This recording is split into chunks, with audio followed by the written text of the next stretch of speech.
Studju tal-ekonomista Kelvin Vella pubblikat mill-Union tal-Inkwilini Solidarjetà juri li persuna waħedha li taqla 35,000 euro fis-sena ma taffordjax tħallas kirja ta' appartament, irrispettivament jekk hux f'kamra ta' sodda waħda jew b'aktar f'kull lokalità ta' Malta. Problema kbira ta' affordabilità Malta meta tiġi għal suq privat tal-kiri.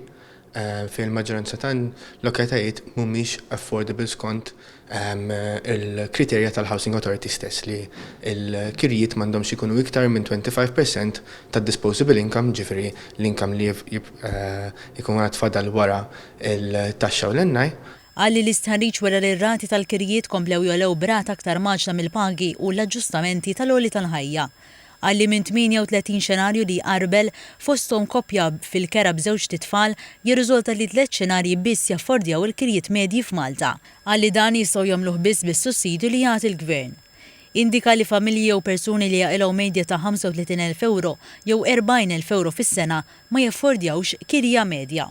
L-istudju sab li l-irħas kirja medja l-persuna waħedha hija 650 euro f'Għawdex. In-naħa ta' fuq ta' Malta jvarjaw bejn 700 euro u 900 euro, b'dak tal-aħħar aktar komuni f'żoni bħal ta' Sliema, San Ġiljan u San Ġwan. Il-bqija tar-reġjuni f'Malta il-kirja medja għall appartament ta' persuna waħda kienet ta' 700 euro. L-istħarriġ uża l-kejl tal-Awtorità tad-Djar jiġifieri li r-rata ta' kirja ma taqbis 25% ta' dħul nett tal-persuna li qed tikri. Dan l-istess kejl jintuża bħala kriterju biex wieħed jibbenifika mill-iskema tal-Awtorità, il-Housing Benefit Scheme. Il-President ta' Solidarjetà Matthew Attard esprima tħassib dwar ir-riżultati tal-istudju. Kemm għal dawk li qegħdin fuq pagi iktar baxxi manka fuq dawk li qed jieħdu pagi ta' 35,000 u anke iktar ġi anke dawk rajna li huma ma jistgħux jaffordjaw fil-maġġoranza ta' lokalitajiet f'pajjiżna.